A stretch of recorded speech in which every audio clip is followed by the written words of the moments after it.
कुल बुद्ध एक दिन वैशाली में प्रवचन दे रहे थे। विशाल जनसमूह उन्हें अत्यंत शांति और तन्मयता से सुन रहा था।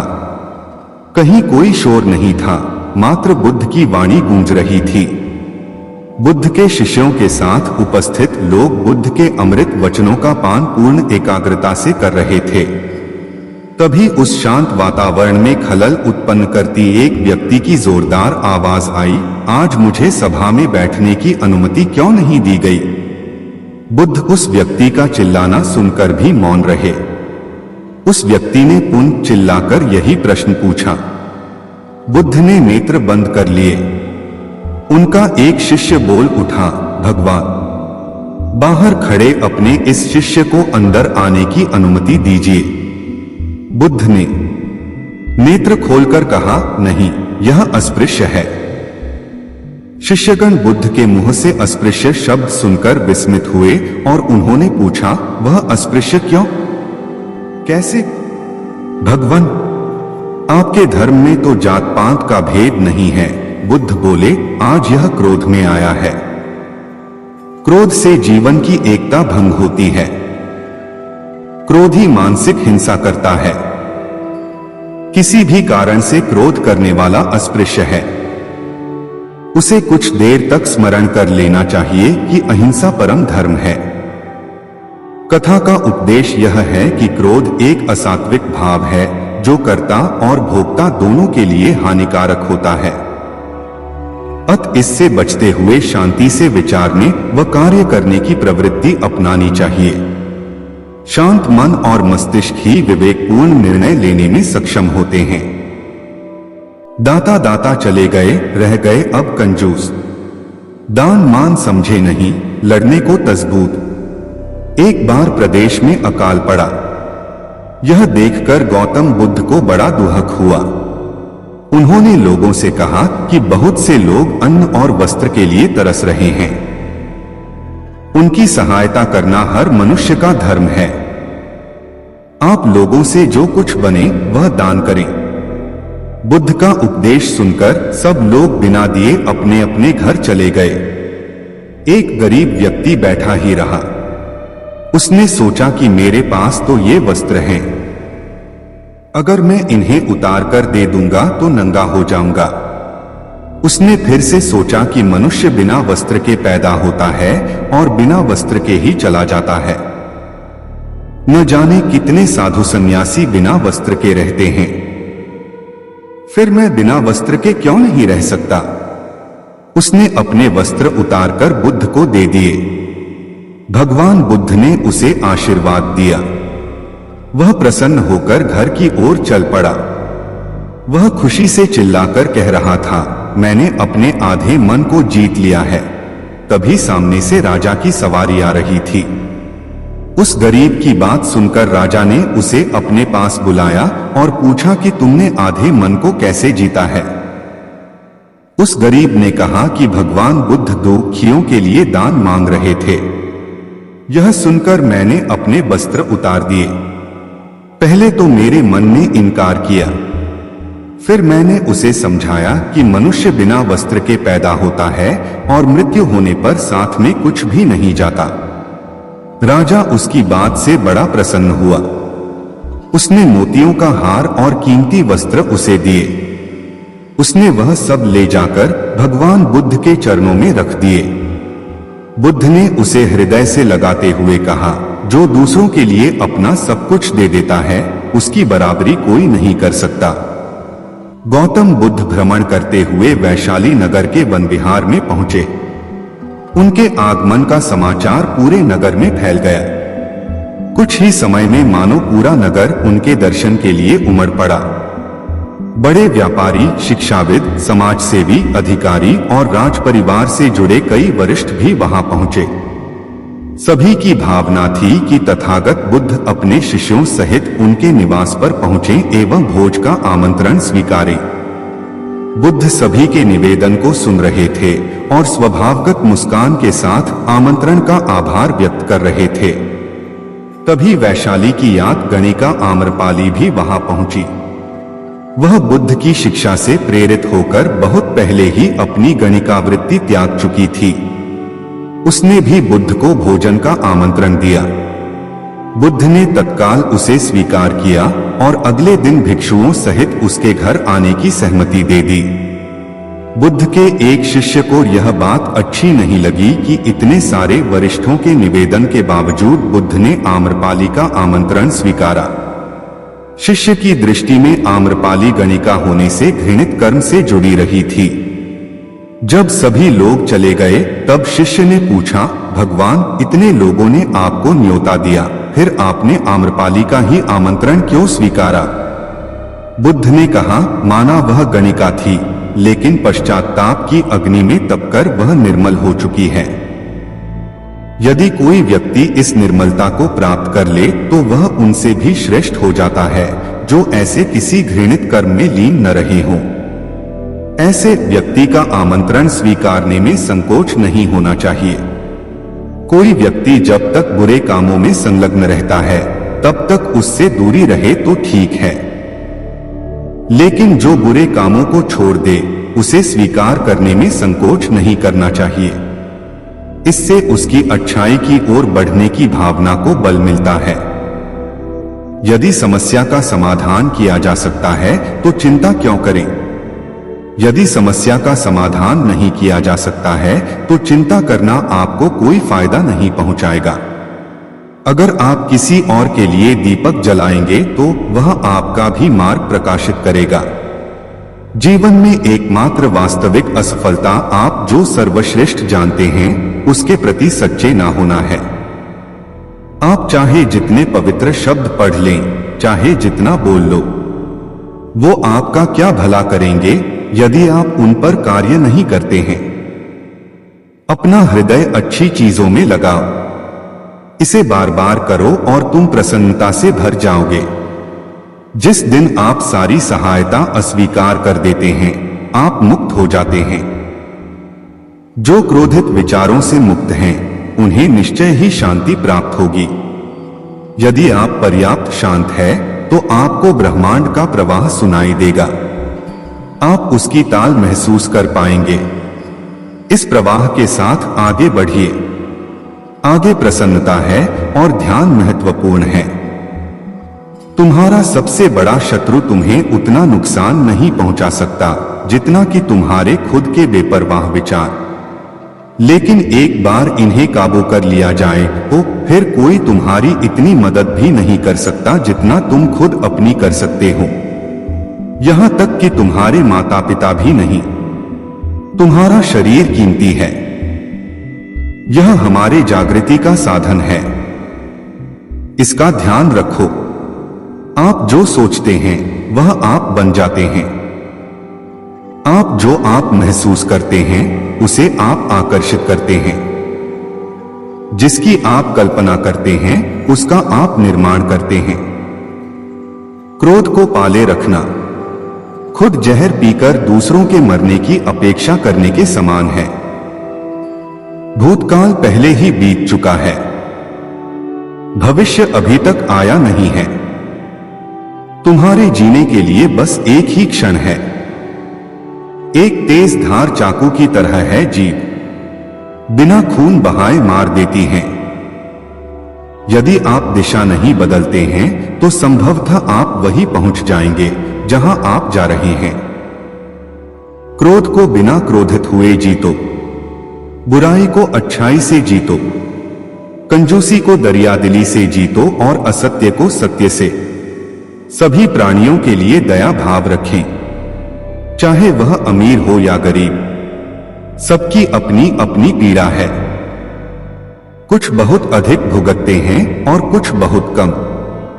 हर मनुष्य अपनी सेहत या बीमारी का रचयिता खुद ही है। एक कुत्ता इसलिए अच्छा नहीं समझा जाता क्योंकि वह अच्छा भौंकता है। एक व्यक्ति इसलिए अच्छा नहीं समझा जाता क्योंकि वह अच्छा बोलता है। किसी चीज पर यकीन मत करो। यह मायने नहीं रखता कि आपने उसे कहां पढ़ा है या किसने उसे कहा है। कोई बात नहीं अगर मैंने यह कहा है, जब तक कि वह आपके अपने तर्क और समझ पर खरे नहीं उतरे या मेल नहीं खाती हैं। धैर्य महत्वपूर्ण है। याद रखें, एक एक बूंद से ही लोटा भरता है। इस तिहरे सत्य को सभी को सिखाओ। एक उदार दिल, दयालु भाषण तथा सेवा और करुणा का जीवन, ये वो चीजें हैं जो मानवता को नवीनीकृत करती हैं। जब आपको पता चलेगा कि सब कुछ कितना सही है, तब आप अपना सिर पीछे झुकाएंगे और आकाश की ओर देखकर मुस्कुराएंगे। एक योजना जिसे विकसित कर क्रियान्वित किया जाता है, वह उस योजना से अच्छी है जो बस एक योजना के रूप में ही मौजूद है। सब कुछ समझने का अर्थ है सबको माफ कर देना। दर्द निश्चित है परंतु दुख वैकल्पिक। जो सोता नहीं है उसके लिए रात लंबी है, जो चलता नहीं है उसके लिए दूरी लंबी है, और जो मूर्ख सच्चा धर्म नहीं जाता उसके लिए जीवन ही लंबा है। प्रसन्नता का कोई मार्ग नहीं है, प्रसन्नता खुद ही मार्ग है। स्वयं पर विजय प्राप्त करना दूसरों पर विजय प्राप्त करने से बड़ा काम है। सच्चा प्रेम समझ से उत्पन्न होता है।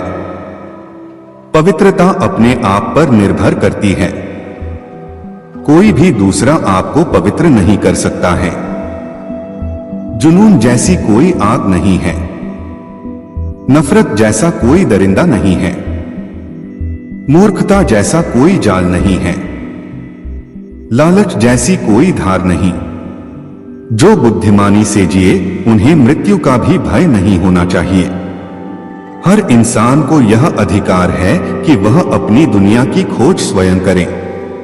पैर तभी पैर महसूस करता है जब वह जमीन को छूता है। हर अनुभव कुछ न कुछ सिखाता है, इसीलिए हर अनुभव महत्वपूर्ण है। हम अपनी गलतियों से ही सीखते हैं। सबसे बड़ी विफलता है सत्यवादी न होना। परमात्मा ने हर इंसान को एक जैसा ही बनाया है। अंतर सिर्फ मस्तिष्क का है। पहले अपने आप पर विजय प्राप्त करें। दूसरों को कुछ भी साबित करने से पहले खुद को साबित करें, क्योंकि हर व्यक्ति की पहली स्पर्धा तो अपने आप से होती है। इसीलिए दूसरों पर जीत हासिल करने के लिए पहले खुद पर जीत हासिल करना आवश्यक है। आपको जो मिला है उसका अधिक मूल्यांकन ना करें और ना ही दूसरों से ईर्ष्या रखें, क्योंकि दूसरों से ईर्ष्या रखने वाले को कभी भी मन की शांति प्राप्त नहीं होती है।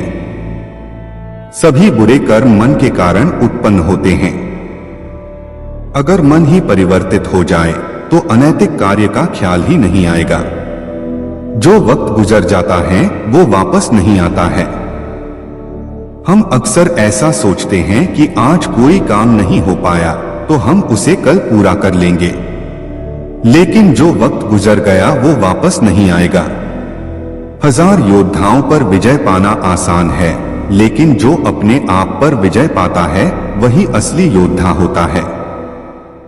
हजारों साल बिना समझदारी के जीने से बेहतर है एक दिन समझदारी भरा जियो।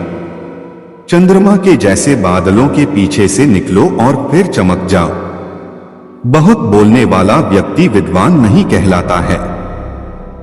धीरज रखने वाला, क्रोध न करने वाला व निडर व्यक्ति ही विद्वान कहलाता है।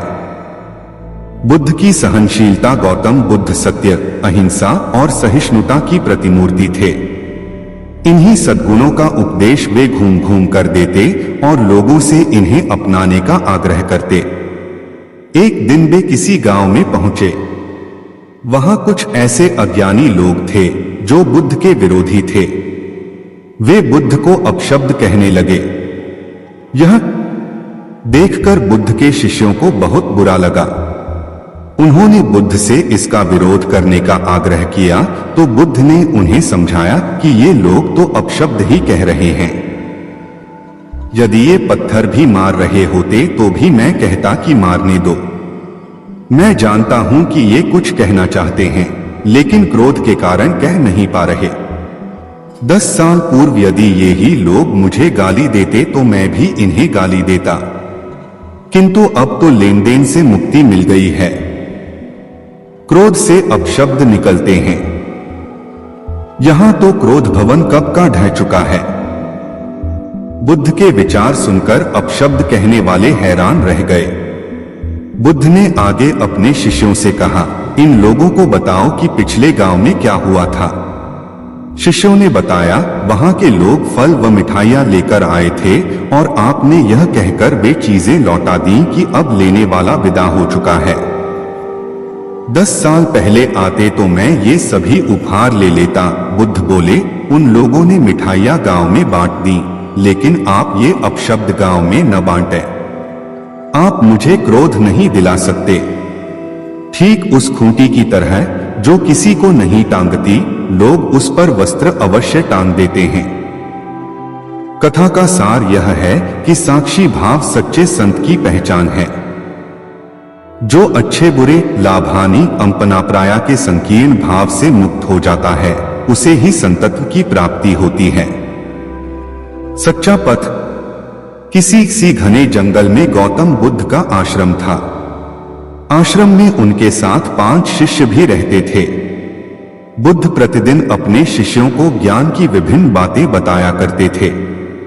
ज्ञान की बातें सुनकर शिष्यों को यह अभिमान हो गया कि वे भी किसी महात्मा से कम नहीं हैं। शिष्य जब भी गांव या शहर में जाते तो कई दुष्ट लोग उन पर तरह तरह के ताने कसा करते और कई तरह से रिझाया व सताया भी करते। एक दिन शिष्यों ने बुद्ध से कहा, भंते, हम लोग जब भी गांव या शहर में जाते हैं तो दुष्ट लोग हमें क्यों सताते हैं? यह सुनकर बुद्ध ने मंद मंद मुस्कुराते हुए कहा, मेरे प्रिय शिष्यों, जब पौधा जमीन से निकलता है तो वह नन्हा पौधा ही कहलाता है। यदि पौधा यह सोचे कि वह एक विशाल वृक्ष है तो ऐसा सोचना उसकी सरासर मूर्खता है। यह जवाब सुनकर शिष्य बोले, भंते, हम समझे नहीं, आखिर आप कह क्या रहे हैं? बुद्ध बोले, तुम मेरे शिष्य हो, लेकिन तुम्हें इस बात का अभिमान हो गया है कि तुम किसी महात्मा से कम नहीं हो। लेकिन महात्मा बनने के लिए अभी तुम्हें सांसारिक ज्ञान की कई सीढ़ियों का सफर तय करना है। इन सीढ़ियों पर चढ़ते चढ़ते तुम्हें हितैषियों और अहित करने वाले दुष्टों के भेद का ज्ञान भी हो जाएगा। अर्थात किसी की भलाई करने पर प्रसन्न न होगे और किसी के कष्ट देने पर दुखी भी न होगे। उस समय तुम सही अर्थों में संत कहलाने के अधिकारी होगे। बाहरी जगत का मोह त्याग कर आंतरिक जगत में विचरण करने वाला व्यक्ति ही एक सच्चा संत बन सकता है। बाकी केसरिया वस्त्र धारण कर या सिर मुंडवाकर बाहरी जगत के प्रपंचों में फंसा व्यक्ति ढोंगी हो सकता है, संत नहीं। यह सुनकर शिष्यों ने अभिमान की धारणा त्याग दी और संत बनने के लिए बुद्ध के कहे अनुसार सत्पथ पर चलने लगे। लोभ का परिणाम। कभी कभी लोभ व्यक्ति को इतना अंधा बना देता है कि उसे अपने जीवन की भी परवाह नहीं रहती। ऐसी ही एक कथा सुनाते हुए भगवान बुद्ध ने अपने शिष्यों से कहा, एक बार देश में भीषण अकाल पड़ा। पशु पक्षी और मनुष्य भूखों मरने लगे। एक स्थान पर पक्षियों का एक दल रहता था। जब मरने की नौबत आ गई तो दल का राजा बोला, चलो उड़कर पहाड़ पर चलें, पहाड़ पर कुछ न कुछ खाने को मिल जाएगा। पक्षियों का दल पहाड़ की ओर उड़ चला। पहाड़ पर कुछ घास तो मिली पर अन्न नहीं मिला। पक्षियों के दल में एक लोभी भी था। एक रात उसने सोचा, पहाड़ के नीचे चलकर देखना चाहिए, शायद कहीं खाने को अनाज मिल जाए। वह पहाड़ के नीचे आ पहुंचा। सूर्योदय होने पर अन्न खोजने लगा। सहसा उसकी नजर शहर की ओर जाने वाली एक सड़क पर गई। वह यह देखकर प्रसन्न हो उठा कि वहां से कुछ बैलगाड़ियां आ रही हैं, जिन पर बोरियां लदी हुई हैं। पक्षी ने सोचा, अवश्य ये अनाजों को ही बोरियां होंगी। पेट भर खाऊंगा और इकट्ठा भी कर लूंगा। बैलगाड़ियों पर अनाजों की ही बोरियां लदी हुई थीं। पक्षी ने चोंच से बोरियों में छेद कर दिए। अनाज के बहुत से दाने सड़क पर गिर गए। पक्षी ने पेट भर दाने खाए और अपने दल में जा मिला। दल के पक्षियों ने पूछा, कहीं खाने के लिए अनाज दिखाई पड़ा? लोभी पक्षी ने कहा, अनाज तो दिखाई पड़ा था, लेकिन खाने को नहीं मिला। अनाज के पास कई शिकारी खड़े थे। दूसरे दिन भी उसने ऐसा ही किया। ऐसे में वह यह भूल गया कि सड़क पर दूसरी बैलगाड़ी भी आ सकती है। सहसा पीछे से दूसरी बैलगाड़ी आ गई और वह बैलों के पैरों से कुचलकर मर गया। पक्षियों का दल जब उसे खोजने निकला तो देखा पक्षी मरा पड़ा था। राजा को समझते देर नहीं लगी कि इसे अनाज के बारे में पता था, लेकिन यह अपने साथियों के साथ विश्वासघात करना चाहता था। लोभ के कारण इसकी मृत्यु हुई। अहंकार का त्याग।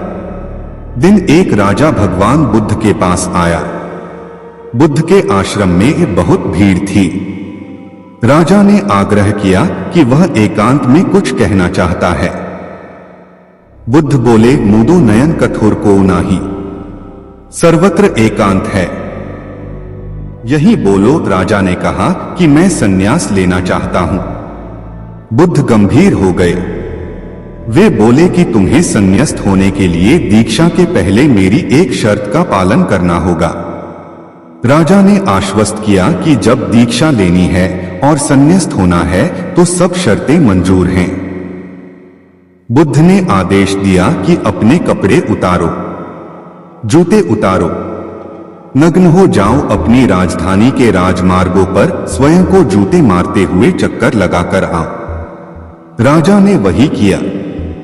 वह नग्न होकर स्वयं को जूते मारता हुआ राजधानी की सड़कों पर दौड़ने लगा। उसके चले जाने पर शिष्यों ने बुद्ध से कहा कि जब हम दीक्षा लेने आए थे तब तो आपने ऐसी कठोर शर्त नहीं लगाई थी। आप तो स्वयं करुणावतार हैं, फिर राजा के साथ ऐसा कठोर व्यवहार क्यों? बुद्ध बोले, जब तुम लोग संन्यास लेने आए तो तुम्हारे अहंकार बहुत बड़े नहीं थे, सो तुमसे भिक्षाटन करवाकर ही काम बन गया। यह तो राजा है, इसका अहंकार बहुत बड़ा है, इसलिए महारोग की दवाई भी अधिक शक्तिशाली होती है। राजा जब इस दशा में अपने ही प्रजाजनों के सामने से गुजरेगा तो उसका अहंकार चूर चूर हो चुका होगा। राजा ने शाम तक शर्त पूरी कर ली और बुद्ध के चरणों में आकर साष्टांग हो गया। भंते, मुझे दीक्षा देकर अब तो संन्यास्त करें। बुद्ध ने राजा के सिर पर मुकुट रखा और कहा कि अब तुम्हें संन्यास लेने की जरूरत ही नहीं है। जाओ और कर्ता भाव छोड़कर साक्षी भाव से राज करो, अब तो तुम राजर्षि हो चुके हो। एक बार राजा जी के यहाँ पर सोने के पिंजरे में एक तोता कैद था और तोता बोलने वाला था। राजा जी के यहाँ पर ये प्रथा थी कि महीने में 2 बार कथा होता है और कथा सुनाने के लिए जब भी पंडित जी आते हैं, जब भी वो अध्याय खत्म करते तो हर अध्याय के आखिरी में कहते हरि मिले तो बंधन छूटे, और जैसे ही पंडित जी कहते तोता कहता है पंडित झूठा है, और जैसे ही तोता ये कहता पंडित जी के लिए सिचुएशन अजीब हो जाती। हर बार जाती है, 2-3 बार तो चल गया, लेकिन पंडित जी को लगा कि तोता मानने वाला नहीं है। पंडित जी अपने गुरु के पास गया और गुरुजी को बताया कि वहाँ पर जब राजा के यहाँ पर कथा सुनाता हूँ और कहता हूँ कि हरि मिले तो बंधन छूटे हैं, तो तोता कहता है कि पंडित झूठा है। ये तोता पंडित झूठा है बार बार क्यों कहता है? तो गुरुजी ने कहा कि चलते हैं, चल करके तोते से बात करते हैं। गुरुजी पंडित जी के साथ में तोते के पास पहुँचे और तोते से पूछा कि भैया बात क्या है? तो तोते ने बताया कि गुरुजी एक बार में एक ऋषि के आश्रम में पहुंचा तो वहां पर मंत्रों का उच्चारण हो रहा था जो उनके शिष्य थे। मंत्र बोल रहे थे। मैंने एक मंत्र सुन लिया और मंत्र याद करके मैंने मंत्र को रिपीट कर दिया। जैसे ही मैंने मंत्र बोला तो ऋषिकेश के शिष्यों ने देखा कि बोलने वाला तोता है। उन्होंने मुझे पकड़ लिया और लोहे के पिंजरे में कैद कर दिया। एक बार ऋषि के आश्रम में उनके एक शिष्य थे सेठ जी, और वो आए। फिर उन्होंने मुझे देखा कि बोलने वाला तोता है, वो अपने साथ में ले गए और ले जा करके मुझे चांदी के पिंजरे में कैद कर दिया। एक बार राजा जी के यहाँ पर दावत थी तो सेठ जी ने सोचा कि क्या गिफ्ट दिया जाए। फिर उन्हें मेरी याद आई। उन्हें लगा कि इससे महंगा कोई गिफ्ट नहीं हो सकता। वो मुझे ले करके गए और राजा को भेंट कर दिया। रानी को मैं बड़ा पसंद आया और मुझे सोने के पिंजरे में कैद करवा दिया। कुल मिलाकर के रहा मैं पिंजरे में ही, मेरा पिंजरा नहीं छूटा। तो जब जब मैंने हरि का नाम लिया, मेरा बंधन नहीं छूटा। गुरुजी ने तोते को देखा, अपने पास बुलाया और उसके कान में एक बात कही। गुरुजी पंडित जी को लेकर के वहां से चले गए। अगली सवेरे जब सुबह हुई तो राजा के सेवकों ने देखा कि पिंजरे में तोता मरा हुआ था, उल्टा पड़ा हुआ था। उन्हें बड़ी चिंता हुई और राजा को बुलवाने गए। पिंजरे का गेट खोला और जैसे ही गेट खोला तोता उड़ गया और तोते ने उड़ते उड़ते बोला, गुरु मिले तो बंधन छूटे गया। एक बार प्रदेश में अकाल पड़ा। यह देखकर भगवान गौतम बुद्ध को बड़ा दोहक हुआ। उन्होंने लोगों से कहा कि बहुत से लोग अन्न और वस्त्र के लिए तरस रहे हैं। उनकी सहायता करना हर एक मनुष्य का धर्म है और आप लोगों से जो कुछ बने वह दान करें। बुद्ध का उपदेश सुनकर सब लोग बिना दिए अपने अपने घर चले गए। एक गरीब व्यक्ति बैठा ही रहा। उसने सोचा कि मेरे पास तो ये वस्त्र हैं, अगर मैं इन्हें उतार कर दे दूंगा तो नंगा हो जाऊंगा। उसने फिर से सोचा कि मनुष्य बिना वस्त्र के पैदा होता है और बिना वस्त्र के ही चला जाता है। न जाने कितने साधु सन्यासी बिना वस्त्र के रहते हैं, फिर मैं बिना वस्त्र के क्यों नहीं रह सकता। उसने अपने वस्त्र उतारकर बुद्ध को दे दिए। भगवान बुद्ध ने उसे आशीर्वाद दिया। वह प्रसन्न होकर घर की ओर चल पड़ा। वह खुशी से चिल्लाकर कह रहा था, मैंने अपने आधे मन को जीत लिया है। तभी सामने से राजा की सवारी आ रही थी। उस गरीब की बात सुनकर राजा ने उसे अपने पास बुलाया और पूछा कि तुमने आधे मन को कैसे जीता है। उस गरीब ने कहा कि भगवान बुद्ध दुखियों के लिए दान मांग रहे थे। यह सुनकर मैंने अपने वस्त्र उतार दिए। पहले तो मेरे मन ने इनकार किया, फिर मैंने उसे समझाया कि मनुष्य बिना वस्त्र के पैदा होता है और मृत्यु होने पर साथ में कुछ भी नहीं जाता। राजा उसकी बात से बड़ा प्रसन्न हुआ। उसने मोतियों का हार और कीमती वस्त्र उसे दिए। उसने वह सब ले जाकर भगवान बुद्ध के चरणों में रख दिए। बुद्ध ने उसे हृदय से लगाते हुए कहा, जो दूसरों के लिए अपना सब कुछ दे देता है उसकी बराबरी कोई नहीं कर सकता। कल को आसान बनाने के लिए आज आपको कड़ी मेहनत करनी ही पड़ेगी। लोग वाकिफ हैं मेरी आदतों से, रुतबा कम ही सही पर लाजवाब रखता हूं। देर से बनो पर जरूर कुछ बनो, क्योंकि लोग वक्त के साथ खैरियत नहीं हैसियत पूछते हैं। जब थक जाओ तो आराम कर लो, पर हार मत मानो। जब लोग बदल सकते हैं तो किस्मत क्या चीज है। हर चीज उठाई जा सकती है सिवाय गिरी हुई सोच के। गिरगिट माहौल देखकर रंग बदलता है और इंसान मौका देखकर सिर्फ सुकून ढूंढिए। जरूरतें कभी खत्म नहीं होंगी। जीवन में पैसा नहीं व्यवहार कमा, क्योंकि शमशान में 4 करोड़ नहीं 4 लोग छोड़ने आएंगे। समुद्र को घमंड था कि वो पूरी दुनिया को डूबा सकता है। इतने में एक तेल की बूंद आई और उस पर तैरकर निकल गई। कुछ गैर ऐसे मिले जो मुझे अपना बना गए, कुछ अपने ऐसे निकले जो गैर का मतलब बता गए। दोनों को शुक्रिया। आंख से गिरे आंसू और नजरों से गिरे लोग कभी नहीं उठा करते।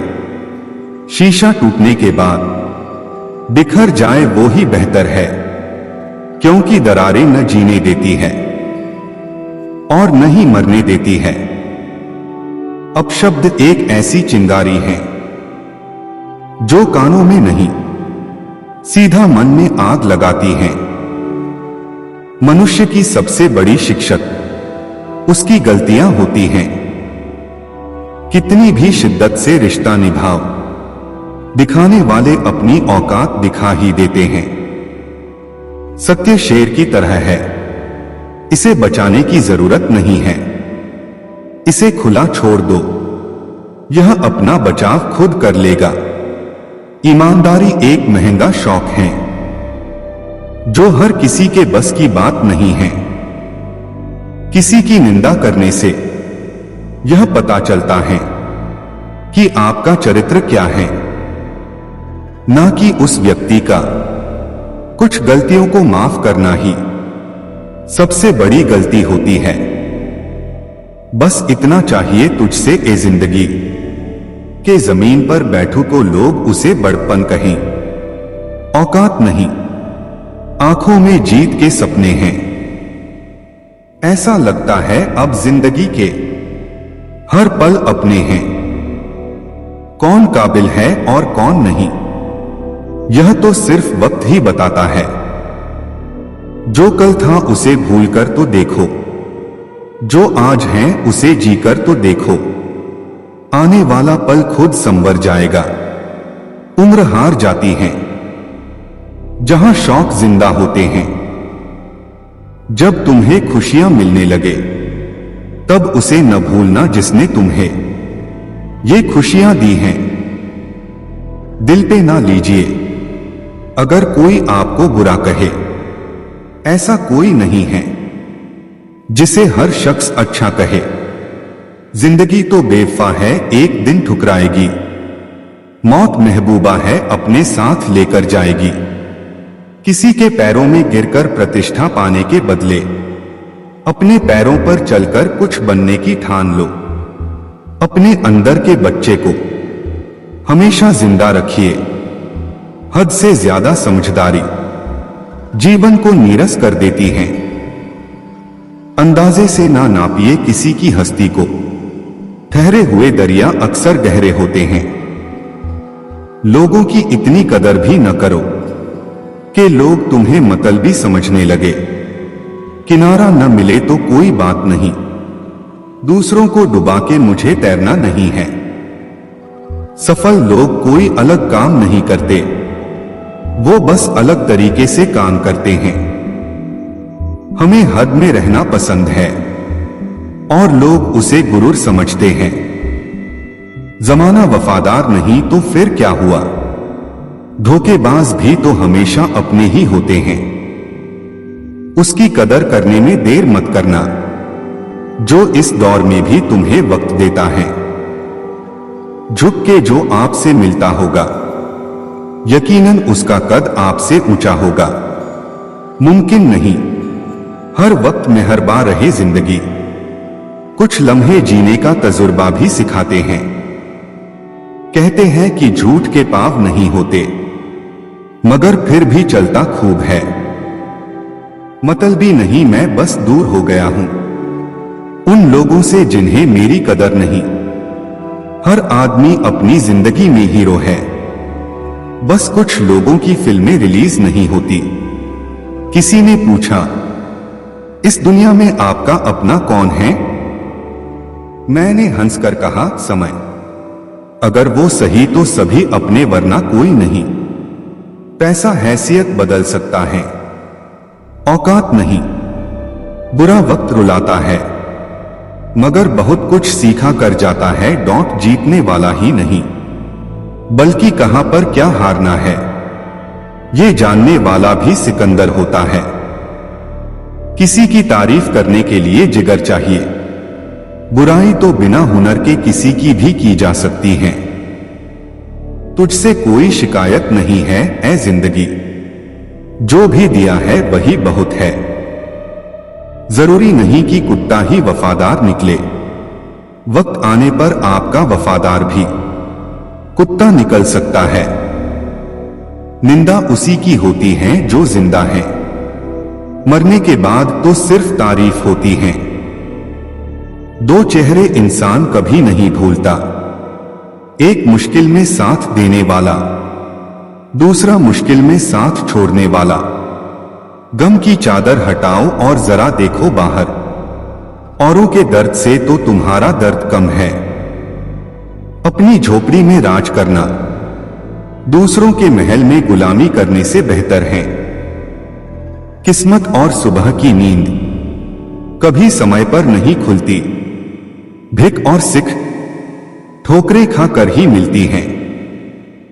बीते हुए कल का अफसोस और आने वाले कल की चिंता दो ऐसे चोर हैं जो हमारे आज की खूबसूरती को चुरा लेते हैं। जब इंसान की जरूरत बदल जाती है तो उसका आपसे बात करने का तरीका बदल जाता है। उस इंसान से कभी झूठ मत बोलिए जिसे आपके झूठ पर भी विश्वास हो। शोहरत तो बदनामी से ही मिलती है। सुना है लोग बदनामी के किस्से कान लगाकर सुनते हैं।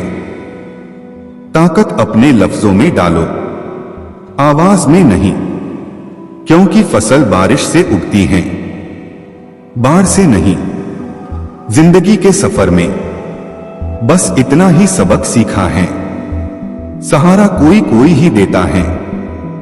धक्का देने को हर शख्स तैयार बैठा है। वो भी क्या दिन थे जब घड़ी एकांत के पास होती थी और समय सबके पास होता था। प्रशंसा से पिघलना मत और आलोचना से उबलना मत। उसूलों पे जहां आँच आए वहां टकराना जरूरी है। जो जिंदा हो तो फिर जिंदा नजर आना जरूरी है। आंखों में गर हो गुरूर तो इंसान को इंसान नहीं दिखता। जैसे छत पर चढ़ जाओ तो अपना ही मकान नहीं दिखता। सुनो, अगर तुम अपना राज किसी को बताओगे तो तुम उसके गुलाम हो जाओगे। दीदार की तलब हो तो नजरें जमाए रखना गालिब, क्योंकि नकाब हो या नसीब सरकता जरूर है। तुम क्या किसी को समझाओगे? खुद भगवान कृष्ण भी नहीं समझा पाए थे दुर्योधन को। डोट लूट लेते हैं अपने ही, वरना गैरों को कहां पता इस दिल की दीवार कहां से कमजोर है। हौसले हो अगर बुलंद तो मुट्ठी में हर मुकाम है। मुश्किलें और मुसीबतें तो जिंदगी में आम हैं। हसरत पूरी ना हो तो ना सही, ख्वाहिश करना कोई गुनाह तो नहीं। इस सफर में नींद ऐसी खो गई, हम न सोए रात थक कर सो गई। हजार गम मेरी फितरत नहीं बदल सकते, क्या करूं मुझे आदत मुस्कुराने की है। एक बार गौतम बुद्ध सिंसवा वन में पर्णशया पर विराजमान थे कि हस्तक आल्बक नामक एक शिष्य ने वहां आकर उनसे पूछा, भंते, कल आप सुखपूर्वक सोए ही होंगे? हाँ कुमार, कल मैं सुख की नींद सोया। किंतु भगवन, कल रात तो हिमपात हो रहा था और ठंड भी कड़ाके की थी। आपके पत्तों का आसन तो एकदम पतला है, फिर भी आप कहते हैं कि आप सुख की नींद सोए। अच्छा कुमार, मेरे प्रश्न का उत्तर दो। मान लो किसी गृहपति के पुत्र का कक्ष वायुरहित और बंद हो, उसके पलंग पर 4 अंगुल की पोस्तीन बिछी हो, तकिया कालीन का हो तथा ऊपर वितान हो और सेवा के लिए 4 भार्याएं तत्पर हो, तब क्या वह गृहपति पुत्र सुख से सो सकेगा? हाँ भंते, इतनी सुख सुविधाएं होने पर भला वह सुख से क्यों न सोएगा? उसे सुख की नींद ही आएगी। किंतु कुमार, यदि उस गृहपति पुत्र को रोग से उत्पन्न होने वाला शारीरिक या मानसिक कष्ट हो तो क्या वह सुख से सोएगा? नहीं भंते, वह सुख से नहीं सो सकेगा। और यदि उस गृहपति पुत्र को द्वेष या मोह से उत्पन्न शारीरिक या मानसिक कष्ट हो तो क्या वह सुख से सोएगा? नहीं भंते, वह सुख से नहीं सो सकेगा। कुमार, तथागत की राग, द्वेष और मोह से उत्पन्न होने वाली जलन जड़ मूल से नष्ट हो गई है, इसी कारण सुख की नींद आई थी। वास्तव में नींद को अच्छे आस्तरण की आवश्यकता नहीं होती। तुमने यह तो सुना ही होगा कि सूली के ऊपर भी अच्छी नींद आ जाती है। सुखद नींद के लिए चित्त का शांत होना परम आवश्यक है, और यदि सुखद आस्तरण हो तब तो बात ही क्या। सुखद नींद के लिए वह निश्चय ही सहायक होगा।